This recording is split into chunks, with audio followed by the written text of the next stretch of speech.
సాయి కృష్ణ వందే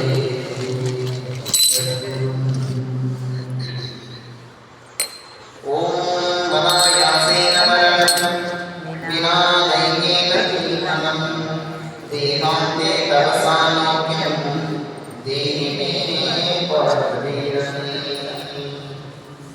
ఓం సదానందవృక్షస్య మూలాధివాసా సుధాశామినం తిక్తమప్యప్రియంతం తరం కల్పవృక్షాదికం సారయితం నమామీశ్వరం సద్గురుం సాయినాథం నమామీశ్వరం సద్గురుం సాయినాథం.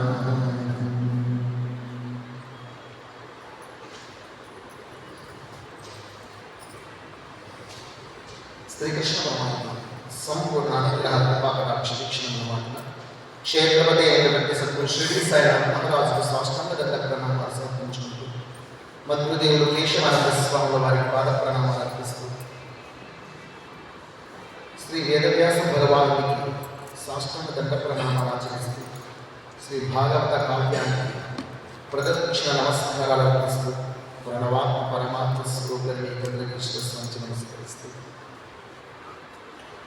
శ్రీ మహాభారతంలో మనం శాంతి సప్తకంలో శాంతి పర్వంలో ముందుకు వెళ్తున్నాం. శాంతి పర్వంలో ధర్మరాజు ఉండేటువంటి సందేహాలన్నింటినీ కూడా భీష్మ పితామహుడు నివృత్తి చేస్తుంది. అందులో భాగంగా ధర్మరాజు పాప పరిహారం ఎవరు చేసుకోగలటువంటి ప్రశ్న వేశారు. అంటే ప్రతి ఒక్క మానవుడు కూడా మానవ జన్మ ఎత్తిన తర్వాత తప్పకుండా పాపం చేస్తూ ఉంటాడు. పాపము చేయని వాడు ప్రపంచంలో ఎక్కడూ ఉంటాడు, తప్పు చేయని వాడు ఎవరు. ఎందుకంటే మాయా మానవ జీవితం ఇది. ఈ మాయా మానవ జీవితంలో ఉన్న తర్వాత ఖచ్చితంగా పాపము జరుగుతుంది, తప్పు జరుగుతుంది.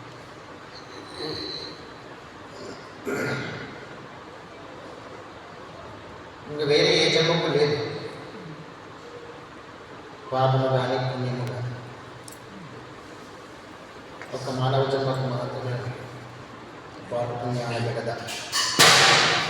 నీ దగ్గర వెళ్ళి గుడికి వస్తున్నావు, ప్రసాదం తీసుకుపోతున్నావు, దానికి కుక్కకు పెట్టాల్సిందేమో పెట్టలేదు, దాని కోపించి కొరికిందను. కుక్క కొరికితే దాని పాపం అదే పోతుంది. దానికి ఏ పాపం అంటారు? ఇతర పురాణాలకు ఏ పాపం అంటారు? వారికి పాపాలు పుణ్యాల ప్రభావమే లేదు, వారికి జ్ఞానం లేదు కదా. మంచి చెడు జ్ఞానం అనేది విచక్షణ జ్ఞానం కేవలం ఒక మానవుని మాత్రమే ఇచ్చినారు కాబట్టి. అంటే సంచిత కర్మలన్నీ మానవ జన్మ ఎత్తి చేసుకున్నవేనా సార్? అంతే. ఆ కుక్క కూడా జన్మల మనిషే. కుక్కలు అయి పుట్టుతారా? జన్మ ఆన్ చేసుకోవాలి, ఆఫ్ చేసుకోవాలి. ఆన్ చేసుకోవాలి. ఆన్ చేసే ఉంది. నేను పైన మరి ఏం చేయాలి? ఆన్ చేసే ఇప్పుడు ఏం కనిపిస్తుంది అక్కడ? లేదు, కృష్ణుడు కనిపిస్తున్నాడా? ఆఫ్ చేశాను. మాకు లైవ్లో ఉండే కనబడడం లేదు సార్. జరగల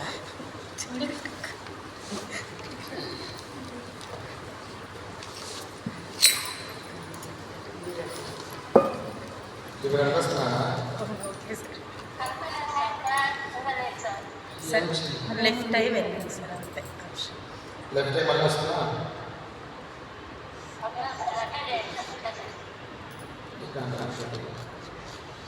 పక్కన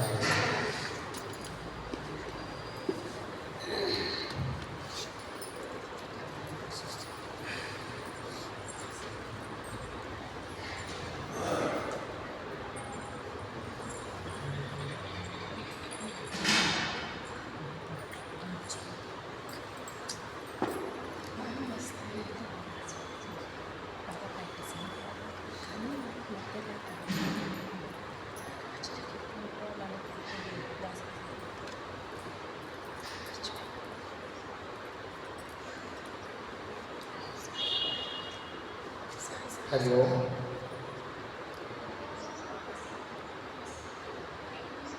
కనిపిస్తున్నానా ఇప్పుడు?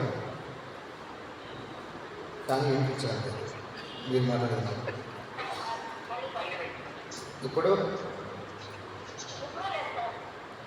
ఇంతకుముందు కనపడింది.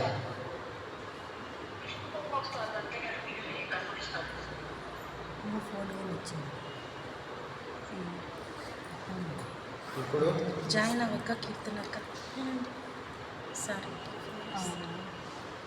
కీర్తనక్క జాయిన్ అయ్యారా సార్?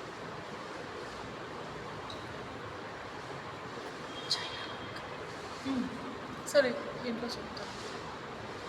హరి ఓం. కనబడ్డం లేదు సార్.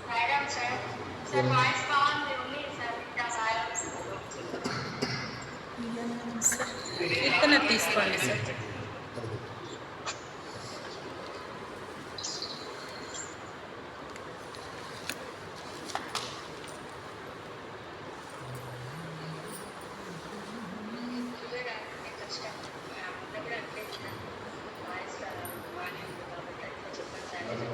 బ్రైట్నెస్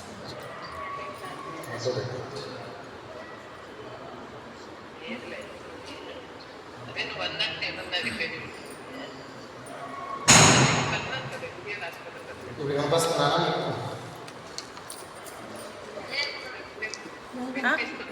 కనిపిస్తాను కూడా చూడండి. అంటే వేరే కీర్తన ఫోన్లో చూడండి. కీర్తన వీడియో ఆన్ చేసుకుంటే ఆటోమేటిక్గా అది పిన్ అవుతుంది. అవునా? ఫస్ట్లోకి వచ్చేది. ఫస్ట్ కనిపిస్తుంది.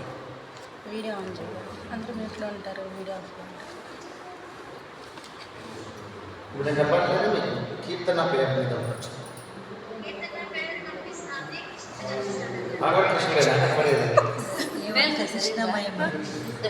అంటే ప్రొఫైల్ కృష్ణుడే కనపడుతుంది. మైక్ ఓపెన్ అయింది, అది కెమెరా ఓపెన్ అయింది. సరే నా ఫేస్ కనపడలేదు. కీర్తన అనుకుంటున్నాను. నువ్వు రికార్డ్ చేస్తావు కనిపిస్తుంటుంది, ఆన్ చేసేది చేసుకుంటారు. కనిపిస్తున్నానా? కనిపిస్తున్నారంట సార్. మంచిది.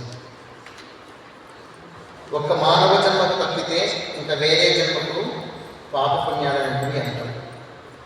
ఎందుకు అంటే మానవుడు అధికంగా విశేషంగా జ్ఞానాన్ని కలిగి ఉన్నాడు. జ్ఞానేన హీనగా పశువు సమానం. జ్ఞానం లేకపోతే వాళ్ళు పశువుతో సమానం. అయినప్పటికీ పశువుతో సమానంగా పాపపుణ్యాలు ఏమంటుంటాయంటే అంటున్నాడు. మానవ జన్మ ఎత్తామంటే చాలు పాపమా పుణ్యమా అరన్నిటి మిశ్రమమా వస్తూనే ఉంటుంది. అయితే ఆ పాపాన్ని పరిహారం చేసుకోవడానికి ఎవరు అర్హులు?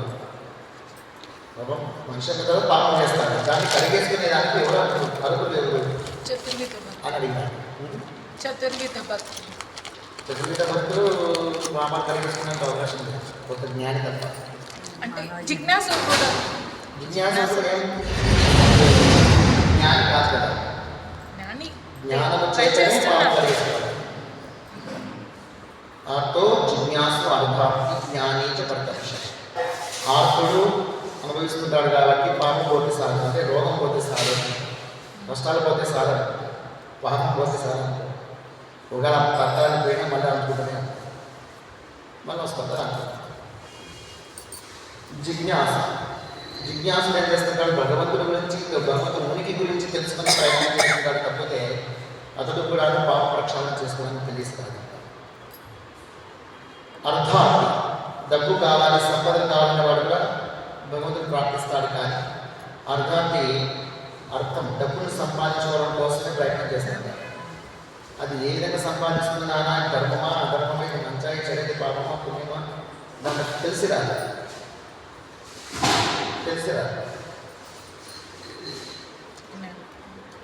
అర్ధార్థి డబ్బు సంపాదించే విషయం, ధర్మంగా డబ్బు సంపాదిస్తున్నా అనుకుంటూ ఉంటాడు, కానీ పాపంలో చదువుతుంది. ధర్మంగా డబ్బు సంపాదించే వాడు ఎవరంటే రైతు ఒకటి. రైతు ధర్మంగా డబ్బు సంపాదిస్తున్నాడు, అయితే దాంట్లో పాపం లేదా? ఎన్ని ప్రాణులు చచ్చిపోతాయి దుంగితే, నీళ్లు కట్టితే ఎన్ని గుళ్ళు చచ్చిపోతాయి. చీమల్లో గుళ్ళు పెట్టుకుంటాయి, నీళ్ళు కట్టేస్తారు, మందులు కొడతారు, మనకు అది పట్టా చెక్ చేస్తారని చెప్పేస్తాను, కానీ ఆ అల్లుడ వాటి చెవులే కదా, తెగుళ్ళు వస్తాయి, పురుగు పడుతుంది. పత్తి చెట్టుకు పత్తికాయలకు ఒక కాయ తీస్తే ఇంట్లో చొప్పు పురుగు వస్తుంది.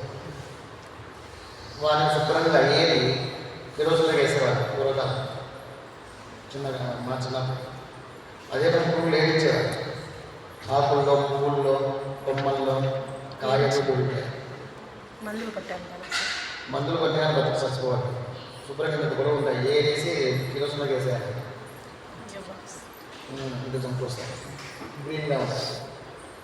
ఆ విధంగా చంపేయాల్సిందే, చంపకపోతే పంట చెట్టు కాదు. మరి దోషం లేదా దాంట్లో, పాపం లేదా? అన్ని జీవులకి ఆహారాన్ని అందిస్తున్నది రైతన్నే కదా సార్. కాబట్టి ఒకవైపు పుణ్యము, ఒకవైపు పాపం మిక్స్ వస్తుంది.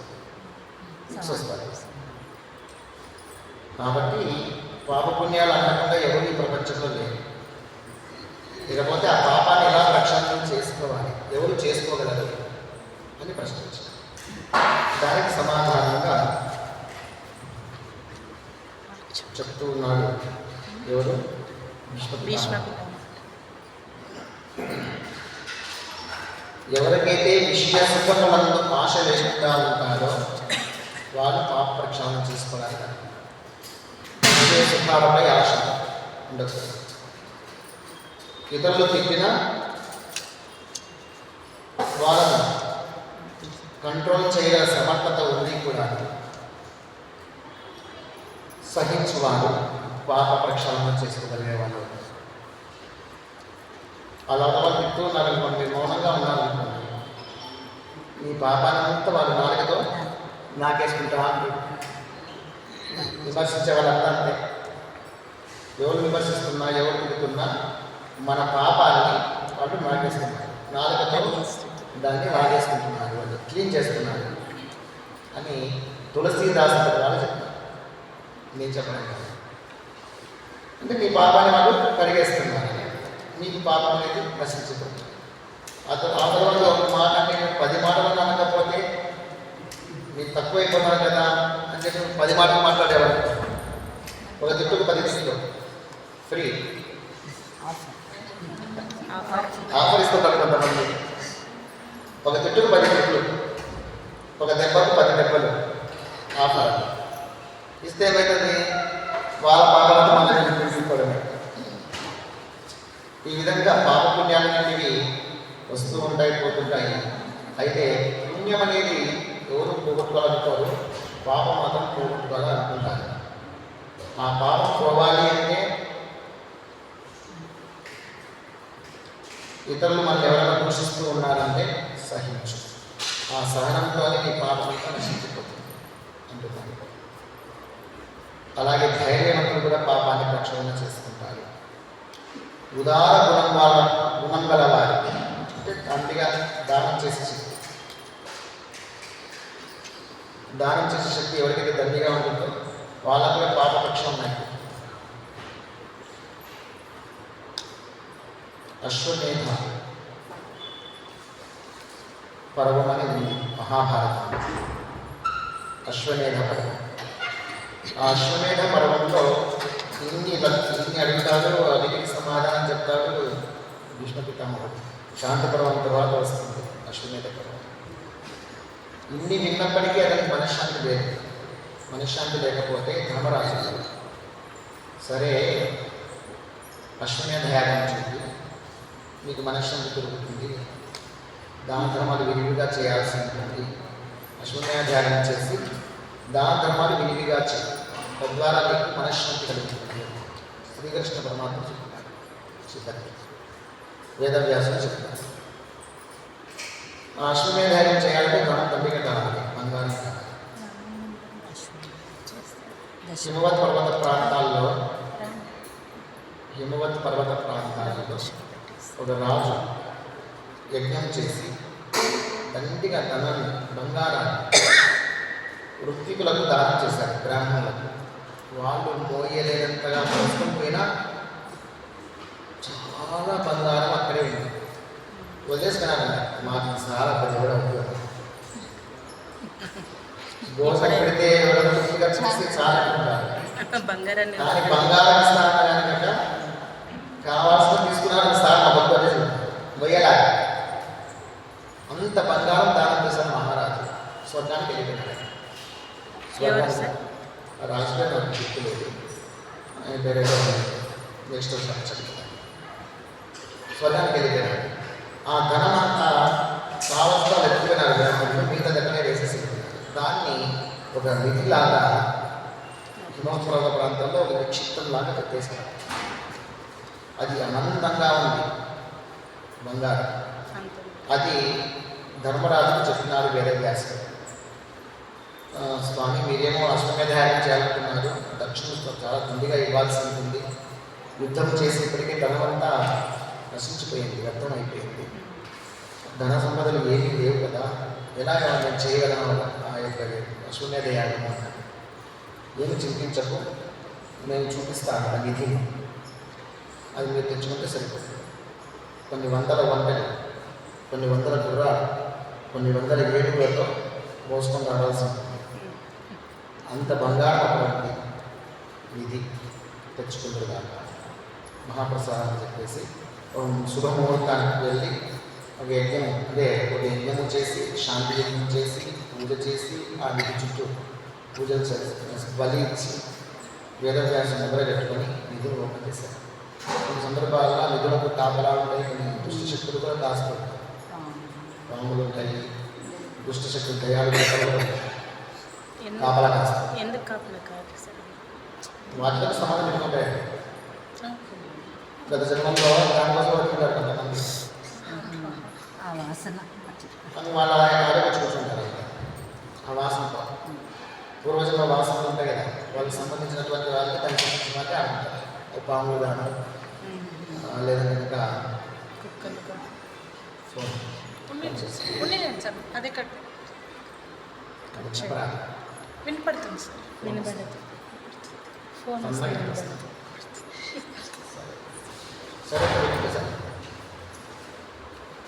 సరే సరే సెట్ చేయాలి.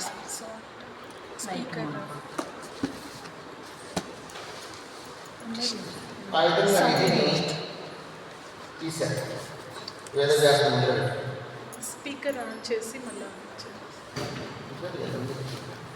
వస్తుంది. श्वेता सांप हार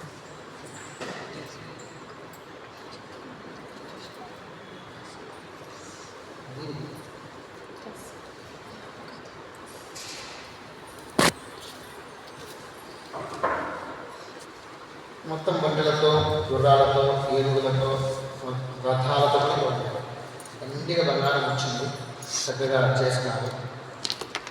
అశ్వమేధయాగం చేసి ఎంతమంది వృత్తికులు వచ్చారో, బ్రాహ్మణులు వచ్చారో అందరికీ కూడా దానం చేస్తారు. తృప్తి చెందింది. అప్పుడు ఆ సందర్భంలో లక్షల మందికి భోజనాలు, 1,00,000 మందికి భోజనం చేస్తున్నారంటే ధర్మకంత ఒకటి ఒకటి 1,00,000 మందికి ఒకసారి గంట. అలా గంట నినాదం అనేది కొనసాగుతూనే ఉంది. మందిలో భోజనం చేస్తున్నారని లెక్క. అప్పుడు అందరూ భోజనం అయిన తర్వాత ఎక్కడైతే పోయి స్టేజ్ కడుతుంటారో అక్కడికి ఒక ముంగీస వచ్చింది. ఆ చోట ముంగీస వచ్చేసేసి ఆ చెరువు కడుతున్న చోట వచ్చి పొర్లిండి. పొర్లితే చూసుకుంది, పొర్లిని చూసుకుంది. ఒకవైపు మాత్రం బంగారంగా మారిపోయింది శరీరం అంతా. ముంగీసకు ఒకవైపు మాత్రం బంగారంగా మారిపోయింది. ఆల్రెడీ ఆ విధంగా ఉంది. ఈ పక్క మాత్రం మామూలుదే ఉంది.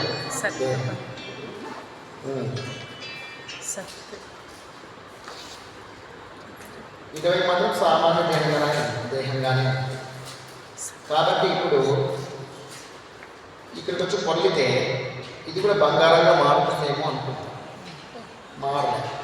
ఇంత ధర్మగత పోగుతున్నాయంటే ఏం తీసుకుంది? 1,00,000 మంది భోంచేస్తున్నారు కదా. ఆ విధంగా భోంచేసినప్పుడు ఏదో ఒక బ్రాహ్మణునికి భోజనం పెట్టితేనే బంగారం అయింది. సగం శరీరం బంగారమైన అయిపోయింది.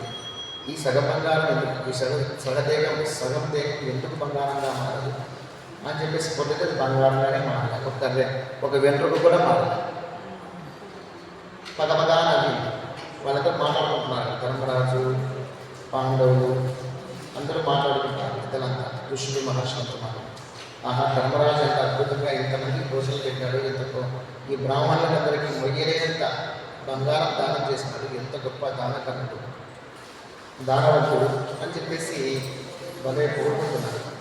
గొప్ప దానవంతుడు కోరుకుంటుంటే చాలా అందరికీ సంతోషంగా ఉంది. కానీ ఇది పోయి మధ్యలో ఊరి పదపదాన్ని ఏంటి చేశాను, మీరు పెద్దగా పొగుడుతున్నారు ధర్మరాజు గారు గొప్పవాడు అని.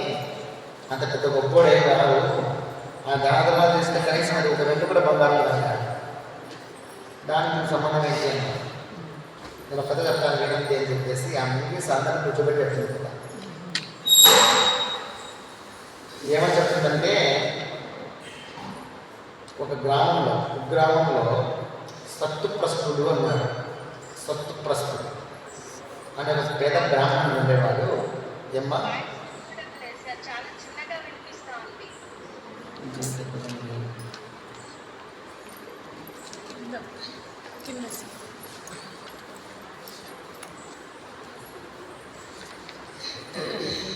మొత్తం ఇప్పుడు వస్తుందా?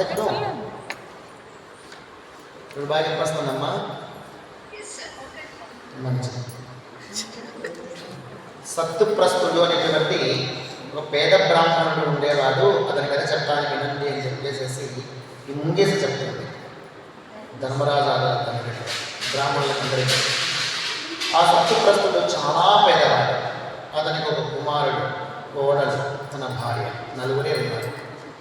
అయితే వాళ్ళు ఉంచ వృత్తిని అనుసరించి జీవిస్తున్నారు. ఉంచ వృత్తి అంటే ఏంటంటే, పొలాల్లోకి వెళ్తారు, పంటంతా నూకేసింటారు, ఎక్కడన్నా మిగిలిపోయింది చిన్న చిన్న కంపులో గింజలో రాలిపెట్టబడింది. అవి వాళ్ళు రైతులు వాళ్ళని కావాల్సి కోరుకోరు, వదిలేసి వెళ్ళిపోయింటారు. అవన్నీ వీళ్ళు సేకరించుకున్నారు, ఏర్పరచుకొని ఆ గింజలు తెచ్చుకొని వారిని ఊహించుకొని తిని పడి వాళ్ళు ధ్యానము చదువు తపస్సు చేసుకునేటువంటి వాళ్ళు.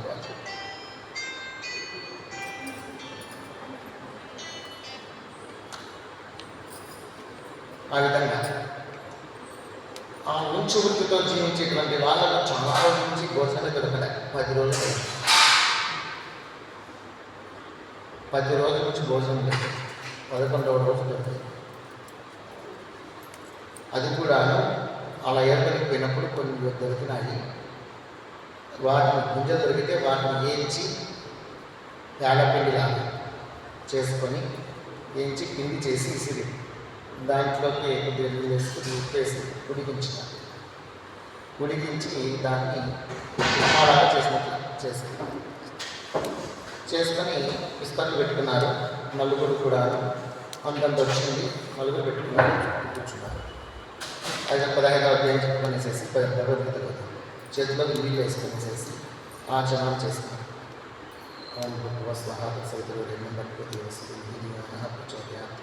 సత్యం గత ప్రశంసంగా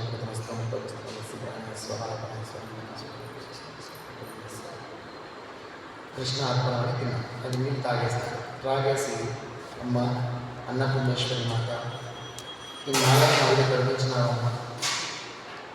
10 రోజుల నుంచి నీరు మాత్రమే త్రాగి జీవించినాము. ఈరోజు పిడికడు గొంతులు పోవడానికి అనుకూలం చేస్తున్నాం తల్లి. ఎంతో ధన్యవాదాలు, ఎంతో రుణపడి ఉంటాను అన్నపూర్ణేశ్వరి అని చెప్పేసి నమస్కారం చేసుకొని ఇందామనే రకృష్ణలో అయ్యా అని ఎవరు పిలిచినారు. ఎవరో అన్నీ వచ్చినట్టున్నారు. కాసేపు ఆదండి అని చెప్పేసి నేను బయట చూస్తూ చాలా బక్క చెక్కినటువంటి గ్రామానికి వచ్చాను. చాలా ఆకలిగా ఉంది. 3 రోజుల నుంచి నాకు భోజనమే లేదు, కొద్దిగా ఏదైనా పెడతారా, ఆకలిగా ఉంది. అవునా? నేను చూశారు, లోపలికి చూస్తే ముగ్గురు, వాళ్ళకి 10 రోజుల నుంచి భోజనం లేదు. అది ఇప్పుడు అమృతంతో సమానం. వాళ్ళకి తేలపిండితో చేసినటువంటిదే కావచ్చు కాక అవసరం అదే ప్రసాదం అంత ముఖ్యమైనటువంటిది. సరే ఇస్తాను వాళ్ళు పొలా ఉంటారు. సరే రామస్వామి కాళ్ళు కనుక్కోండి చెప్పేసి కాళ్ళు నీళ్ళు చేసేసి స్నానమాసం చేసి కూర్చోబెట్టి తన వంతు ఉన్నటువంటి ఆ విస్తరణ తెచ్చి మొదలుపెట్టాడు. దాన్ని తిన్నాడు. తినేసేసి ఆకలి తినలేదయ్యా వెంటనే తన భార్య తీసుకొని వచ్చి వద్దు విసిరి ఎందుకు ఇస్తాను నాకు ఇష్టం కదా నువ్వనని చెప్పేసి అంటే లేదు స్వామి ఆయనకు తృప్తిపరచకపోతే మనం ఇంత చేసి వృధా అవుతుంది. భగవంతుడు మనకు ఏదో విధంగా అనుకూలం చేస్తాను ఆయనకు పెట్టేస్తాం చెప్పేసి తన భార్య కూడా తెచ్చుకోవాలి. అప్పటికి తృప్తి పడ్డాడు. ఇలా మన వైపు అప్పుడు కొడుకు ఇవ్వడానికి పోతాడు. భార్య చెప్తుంది వద్దులన్నీ నేను ఇస్తాను లేదు లేదు లేదు నాకుంటే చిన్నదాన్ని కదా నువ్వు పెట్టుకో నేను మరి ఇస్తానని చెప్పేసి కొడుకుపోయి ముందు ఇస్తాను. అది తినేస్తాడు. తృప్తి కాదు. అంతంత పెడితే 4 గంటలు పెడితే ఇంకా ఆమె చూస్తారు. ఆమె తీసుకొచ్చి ముందు పెట్టేస్తారు. పర్లేదు తీసుకొని అది తిన్న తర్వాత అంటే నీళ్ళు తాగుతారు. చాలా సంతోషం స్వాములు 3 రోజుల నుంచి నాకు ఆకలిగా ఉందండి మీరు తిన్నారో తినదో కూడా అడగకుండా ఆకలి వేదతో మొత్తం నేనే తినేసాను నేను క్షమించాను. మేము 10 రోజుల నుంచి ఆకలితో ఆకలికి అలవాటు పడినాం. 10 రోజులు ఆకలి కంటే 3 రోజులు ఆకలి చాలా ఎక్కువ ఏం పర్వాలేదు తృప్తిగా ఉంటే చాలు అని చెప్పేసి బయటకు తెచ్చుకుని వెళ్ళి చేయగలిగిన దాని దగ్గర నీళ్ళు కోసం చేయగలిగిస్తాం. ఆ చేయి కలిగిన దాంట్లోకి వచ్చి ఈ ముంగేశ్వరు వచ్చి పొర్లుతుంది. పొర్లితే సగం శరీరం అంతా బంగారం అయిపోయింది. బంగారు దేహం. అతనికి దక్షిణ తాంబూలాలు ఇచ్చి నమస్కారం చేసుకున్నాక నమస్కారం చేయగానే వెంటనే అక్కడ యమధర్మరాజు ప్రత్యక్ష ధర్మదేవత ప్రత్యక్షమని నేను ధర్మదేవతను మీ యొక్క త్యాగాన్ని గుర్తించినాను. సమాజం మొత్తము ఈ యొక్క లోకానికి నీ కీర్తిని వ్యాప్తి చేయడం కోసం నేను ఈ విధంగా వచ్చి పరీక్షించినాను. మీ కీర్తి అజరామరం. ఇంద్రుడు నీ కోసం ఎదురు చూస్తున్నాను. అదిగో చూడు అని చెప్పేసి ఒకటి స్వర్గం నుంచి విమానం ఉంటుంది. సశరీరంగా ఆ పుణ్యప్రభావం చేత పాపాలే లేవండి. ఎప్పుడైతే తన శక్తికి మించి పెట్టాడు ఇక్కడ దానం చేసిన ఇంతే అది దానం చేసిన ఇంతే కావచ్చు కాక అతనికి అదే ఎక్కువ. కోటీశ్వరుడు 1 కోటి రూపాయలు దానం చేస్తే ఎంత ఫలితం వస్తుందో భిక్షగాడు పేదవాడు తనకున్నది దానం చేస్తే అంత ఫలితం వస్తుంది. అసలు పాప ప్రక్షాళన అయిపోయింది మొత్తం. మీకు స్వర్గానికి అర్హత ఉన్నది. మీ నలుగురు వ్రతం పెట్టండి అని చెప్పేసి వ్రతం మీద తీసుకెళ్తారు స్వర్గానికి. ఎంతో సంతోషంగా వాళ్ళు ఆ దేవునికి నమస్కరించుకుని వెళ్తారు. ఈ వ్రతం ఎప్పుడైతే నిర్మించినారో ఈ యొక్క ముంగీస వెంటనే తనకు శాప విమోచనం అవుతుంది. తాను జమదగ్ని మహర్షి గత జన్మలో అతను ముంగీసగా శాపవశాత్తు వచ్చాడు. ఇప్పుడు ముంగీస నుంచి మామూలు మళ్ళీ జమదగ్ని లాగా ఈ సంఘటనను తెలియచెప్పడం వల్ల ధర్మరాజు కొడుకులో మీరు శాప విమోచన ఆ పుణ్య ప్రభావం ఈ విధంగా దాన ధర్మాలు చేయడం వల్ల కూడా పాప ప్రక్షాళన చేసుకోవచ్చు. ఇక్కడ మహాభారతంలోనే వస్తుంది. కర్ణుడు మరియు దుష్ట చతుష్టయం ఉన్నాడు. దుర్యోధనుడు, దుశ్శాసనుడు, శకుని, కర్ణుడు. దుష్ట చతుష్టయం అంటే దుర్మార్గుల్లో నలుగురు అని అర్థం. నలుగురు దుర్మార్గులు అని లెక్కదండి. దుష్ట చతుష్టయం అంటే చతుష్టయం అంటే 4 దుష్టులు నలుగురు కలిసి ఉన్నటువంటి వాళ్ళు దుష్ట చతుష్టయం అంటారు.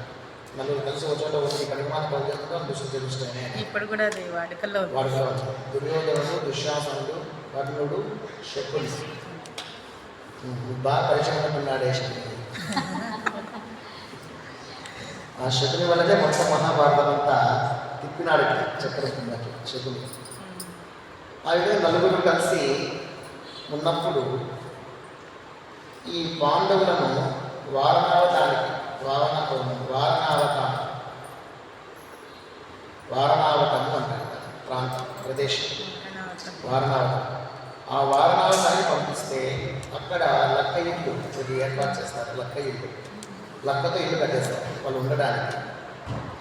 అతని పేరు పురోచనుడు అనేటువంటి వారిని అక్కడ ఉంచుతారు. పురోచనుడు ద్వారా వాళ్ళకన్నీ అన్ని ఏర్పాట్లు చేసుకుంటారు. లక్క అంటే ఇసుక. అది కూడా ఒక రకమైనటువంటి పదార్థం. ఫైర్కి అది దానికి దహనశీల కాదు, తొందరగా కాలిపోతుంది. డీజిల్ దాంతోపాటు దాన్ని నెయ్యి, దూది, ఎండుగడ్డి అన్నీ కలిపి చేర్చి స్తంభాలు ఇవన్నీ ఏర్పాటు చేస్తారు. ఇల్లు తయారు చేస్తారు. చాలా అందంగా అద్భుతంగా చేస్తారు. పురోచనుడు, అతని భార్య పురంధర ఇద్దరు కలిసి పాండవులను చంపడానికి వాళ్ళ అమ్మతో సహా వీళ్ళు ఏర్పాటు చేస్తారు. మా మాట వింటే 7 తరాలు సుఖంగా జీవించడానికి కావాల్సినంత ధనం వస్తుంది. శకుని చెప్పిన మాట పురోచనుడు, ఇందుకు విరుద్ధంగా ప్రవర్తించినావా 7 తరాలు నరకయ్యాలను అనుభవించి స్థితికి వస్తుంది. ఏది కావాలి కోరుకోండి. మహానుభావ గాంధారరాజ తప్పకుండా మీరు చెప్పినట్టు నచ్చుకుంటాం. 7 తరం మా 7 తరం బాగున్నారా అని చెప్పేసి ఆ ప్లాన్ అంతా చేసి లక్క ఇల్లు కూడా ఏర్పాటు చేసి ఒక ప్లాన్ చేసుకొని నలుగురు చిన్న గుహలో వేసేసి దాని మీద మంట వెత్తేసి అందరూ పాండవులు ఉన్నట్లుగా భావించి అవి గాలికి చచ్చిపోతున్నట్టుగా ఫీల్ అయ్యి పక్కపక్కగా నవ్వుతుంటే కళ్ళు అది చూస్తారు. చూసి పాండవులు వాళ్ళ అమ్మగారు కూడా ఈ విధంగా చంపాలని ప్లాన్ చేశారు. ఇది ఎంత మహాపాపం, ఇది అధర్మం కదా అని చెప్పేసి వ్యతిరేకిస్తారు. అక్కడ కళ్ళు వ్యతిరేకిస్తే ఏది ధర్మము ఏది అధర్మము, ధర్మంగా పోతే మనకు మన ఎటువంటి నెరవేరుతాయా? ధర్మమే నాకు ఆటంకమైంది, అధర్మమే నాకు ఏం చేస్తుంది. ధర్మంగా పోతే ఏది మనకు లభించదు. కాబట్టి అధర్మాన్ని ఎంచుకోవాలి, వేరే మార్గం లేదు కన్నా అని చెప్పేసి దుర్యోధనుడు దుష్టుడు కాబట్టి అధర్మమే సరైనది చెప్తాడు. దాంతో కన్నులు అతనికి ఎదురు చెప్పలేక అతనికి సరళరైపోయినాడు కాబట్టి అధర్మమైన తాను ఒప్పుకోవాల్సి వస్తుంది. దాంతో అతను అక్కడి నుంచి మనసు క్షోభ చెంది ఇంటికి వస్తుంది. దహించుకుపోతుంది. అయ్యో పాండవులు మనకు శత్రువులే కావచ్చు, వాళ్ళ అమ్మాయి పాపం చేసింది, పుణ్యాత్మరాలు, ధర్మమూర్తి, ఆమె కూడా మీరు సంపాదిస్తున్నారు కదా, నేను ఎదురు చెప్పలేకపోతున్నాను, ఎవరికి చెప్పుకోలేదు, ఎవరికి చెప్పలేను కూడా అని చెప్పేసి ఇంట్లో నుంచి వెళ్ళిపోయినటువంటి వాడు తల్లిదండ్రులను వదిలిపెట్టి బయటకు వచ్చినాడు. నీకు రాజ్యం కావాలంటే మమ్మల్ని వదులుకోవాలి, మేము కావాలంటే రాజ్యం వదులుకోవాలి అని చెప్పి వాళ్ళ ఆయన చెప్పారు. ఎవరికి కన్ను కానీ ఆల్రెడీ తాను తీసుకున్నాడు కాబట్టి రాజ్యాన్ని జనాలందరి మధ్యలో దుర్యోధనుడు ఇచ్చినాడు కదా. అప్పుడే దుర్యోధనుడు నడి జనసంద్రంలో మధ్యలో కూర్చోబెట్టి అభిషేకం చేశాడు, రాజ్యాభిషేకం అంగరాజు. కాబట్టి దాన్ని వదులుకోలేడు. చివరికి ఘర్షణ జరుగుతుంది మాటలతోనే. తండ్రి చాలా వ్యతిరేకిస్తాడు, తల్లి కూడా వ్యతిరేకిస్తుంది. నాన్న ఎందుకు రామనికి ఆ కర్మ, మన పొద్దున మనశ్శాంతి ఉండడం ముఖ్యం కదా అని తల్లి చెబుతుంది. కానీ నేను ఇప్పుడు రాజ్యాన్ని వదులుకోలేను, నాకు గౌరవం తెచ్చిపెట్టింది అది. లేదంటే నేను సూతపుత్రుని అంటాను, నీకు నన్ను క్షత్రియుడు అంటాను. నేను క్షత్రియుడు అనిపించుకోవడమే నాకు గొప్ప, క్షత్రువులకు సమానంగా నేను ఉన్నాను, సామర్థ్యం నాకు. ఇప్పుడు నేను సూతపుత్రుడు అనిపించుకోవడానికి నాకు ఇష్టం లేదు. రాజు అయ్యి నేను మళ్ళీ వెనక్కి అంటే యూటర్న్ తీసుకోవాలా, వెనక్కి తగ్గాలా. కాబట్టి నేను కిరీటాన్ని తీసుకుంటాను, నీ చేతులారే నా కిరీటం పెట్టాను మా అడుగుతాను. వాళ్ళమ్మ పెట్టదు, వాళ్ళ నాన్న వద్దన్నారు. చివరికి ఒక మాట అంటుంది, నాన్న నీకు అక్కడ అశాంతి అనిపించినప్పుడు ఈ వాకిలు ఎప్పుడు తెరిచి ఉంటాయి, వచ్చి రావచ్చు. మేము మాత్రం అటువైపు రాము, మీరు కూడా నాతో పాటు రాండి అంటారు. తల్లిదండ్రులు నాతో పాటు నాలుగు కష్టపడ్డారు, ఇక్కడ సూతవృత్తి చేసుకుంటూ రథసారథిగా ఉంటూ ఎంతో కష్టపడ్డారు. నువ్వు నీ కష్టాలను వెళ్ళిపోతే స్వతంత్ర రాజమాతలాగా ఉండొచ్చు, నీ తండ్రి వాళ్ళగా ఉండొచ్చు, రాంటి స్వామి అని చెప్పేసి అమ్మ నాన్న ఇద్దరిని పిలుస్తాడు. నాతో పాటు కానీ వెంకటాచార్య అంటే మీకు బాగా చెప్తాను. అధర్మపు కూడు అది. దుర్యోధనుడు చేశాడంటే మనకు పుత్రతనం ఉంది, పుత్రబుద్ధి ఉంది అని చెప్పేసి అంత చెప్పినా పుత్ర ఉందలేదు నాకు తెలియదు. నాకు గౌరవం ఇచ్చాడు, స్నేహం పంచిపెట్టాడు. అందరూ చీచి అంటున్నా నాకు అతడు ఒక్కడే ఆధారని నన్ను పరువుగా ఉండేటట్టుగా తల ఎత్తునెత్తగా చేశాడు. కాబట్టి నేను స్నేహానికి ప్రాణాలను ఇస్తానని మాట ఇచ్చాను. కాబట్టి నేను వెళ్ళక తప్పదు అని చెప్పేసి వెళ్ళిపోయాను. ఇప్పుడు తల్లిదండ్రులు గుర్తుకొచ్చాను చాలా కాలానికి. అమ్మా నాన్నలు అప్పుడు చెప్పారు, ధర్మానికి విరుద్ధంగా ప్రవర్తిస్తే నీకు మనశ్శాంతి ఉండదు. నీకు మనశ్శాంతి లేదు అంటే ధర్మానికి విరుద్ధంగా ఉన్నాయని చెప్తాను. కాబట్టి నీకు అట్లా విరుద్ధంగా భావించినప్పుడు, బాధ క్షోభ కలుగుతున్నప్పుడు ఈ తల్లి బడి నీకు ఎదురు చూస్తుంది. అప్పుడు గుర్తుకొచ్చేసి కన్నీటి పర్యంతమే ఏడ్చుకుంటూ ఇంటికి వస్తాడు. వచ్చి కిరీటం పక్కన పెట్టేసి,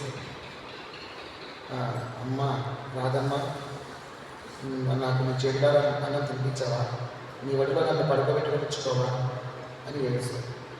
అప్పుడు వాళ్ళ నాన్న క్లౌడ్ వస్తుంది.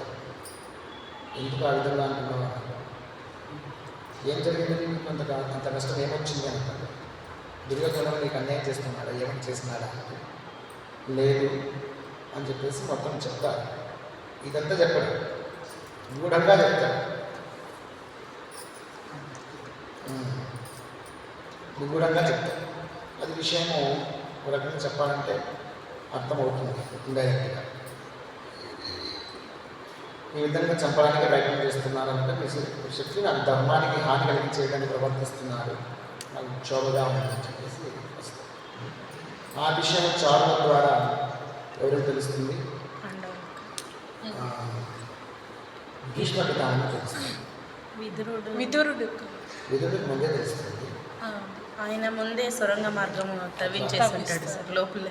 అవును సార్, సొరంగ మార్గం తవ్వించి కట్టలేదు, ఒక ఎలగం పంపిస్తాడు. విషాగ్నులతో జాగ్రత్తగా ఉండండి అని ధర్మరాజుకే చెప్తాడు.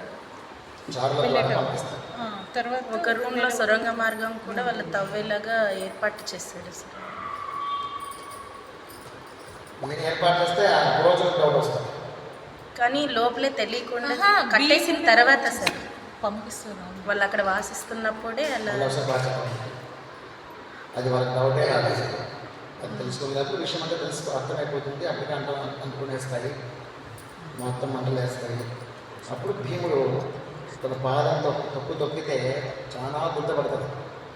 అక్కడి నుంచి తవ్వుకుంటూ మొత్తము 5 మంది కలిసి తవ్వుకుంటూ అప్పుడు వెళ్ళిపోతారు లోపల. సినిమాలో చూసి ఉంటాం సార్. ఒక ఎలకని పంపిస్తారు గిఫ్ట్గా, మంచి గిఫ్ట్ ఇచ్చారు. ఆ ఎలకని ఎందుకు పంపించినారనేది వాళ్ళకి అర్థం అవుతుంది.